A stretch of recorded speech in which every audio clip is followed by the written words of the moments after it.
Разрешување на државниот обвинител Љубомир Јовевски, стоп на селективната правда и одговорност сега. Ова беа дел од пораките на транспарентите кои денеска граѓаните на протестот во Тетово за пожарот во модуларната болница ги оставија пред тетовското обвинителство. На собраните граѓани, меѓу кои роднини на загинатите, порачаа дека се незадоволни од правосудниот систем кој, како што рекоа, не ја задоволил правдата и не ги открил вистинските виновници за оваа трагедија во која животот го изгубија 14 луѓе. Денеска се собравме пред обвинителството и судот за да го изразиме гневот на граѓаните за манипулацијата и извртувањето на судскиот процес за трагедијата од 8 септември, каде живи изгореа 14 наши сограѓани. За 5 години имаме 4 трагедии и 97 жртви. 97 жртви, а 0 дена затвор. Затоа довербата во судство и правосудниот систем на оваа држава е нула. Секако дека треба да има повторно судење и треба да се судат тие вистинските кривци, почнувајќи од екс-министерот Венко Филипче, Љубомир Јовевски, јавниот правобранител кој ги сокрил фактите и дал друга насока на судењето. Исто така Кочо Анѓушев кој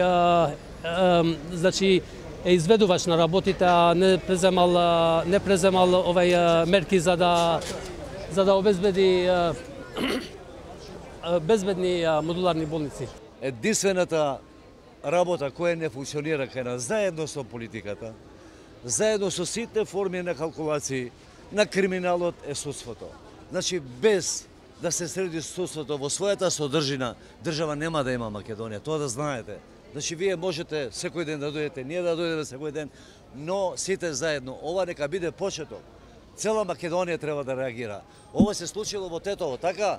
Може да се случи сегде. Правосудниот систем затајува и треба, ние како земја членка за Европска унија, ова е жалосно, предмети да се држат по 3 години, по 4 години, непроцесирани предмети во правосудство, во обвинителство, тоа е нешто невозможно и неразбирливо.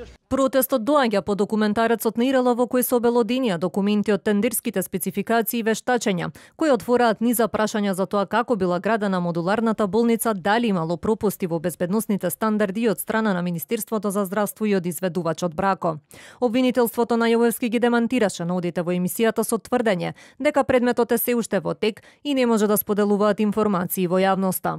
Во меѓувреме и денеска продолжи обвинувањата за модуларните болници помеѓу актуелниот и екс-министерот за здравство. Сали денеска тврди дека Меджити извршил исплата на Брако за модуларните болници. Меджити пак со контраобвинување дека Сали не само што не го раскинал договорот со фирмата, туку со тоа што одобрил исплата, а потоа не плаќал, генерирал долг и камата од 200.000 евра, зашто најави дека Министерството за здравство може да покрени постапка против екс-министерот. Реакција имаше од партијата на Касами, од каде обвинија за скандалозни одлуки на правосудниот систем и побараа да се осудат и да не се кријат вистинските виновници. Во пожарот во Тетово, што се случи на 8 септември 2021, животот го изгубија 14 луѓе.